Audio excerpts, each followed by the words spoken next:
Hello सेवाहरू सबैजनालाई फेरि पनि स्वागत छ मेरो सानो मिनी ब्लगमा। अस्ति तपाईँहरूलाई चाहिँ एसिबी रोपाउँदै गरेको देखाएको थियो है। अन्त आजको दिनमा तपाईँलाई देखाउँछु यत्तिको भएको छ। हेर्नुहोस् ल, एसिबी यत्तिको भएको छ रहेछ। यहाँ मुजुरुङ्नु पर्ने हुन्छ, यत्तिको भएको छ है। तपाईँलाई कोलाई खानु मनपर्छ बादमा फलेको पनि देखाउँछु, टिप्दै गरेको है। कमेन्ट्स गरिदिनुहोस् है।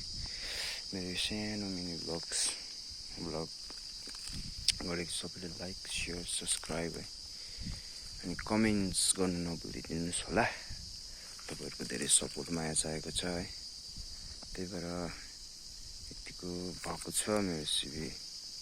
Thank you for watching. हेरिदिँदै गर्नुहोस्। तपाईँहरूलाई छोटो छोटो सानो सानो मिनी ब्लग्स हाल्दै गर्छु। आजको दिन चाहिँ यस्तो छ गाइज, एकदमै दामी छ है। पानी पनि परेको छैन, त्यही भएर हल्का घाम गरमै भइरहेछ। त्यही भएर थ्याङ्क यू सो मच।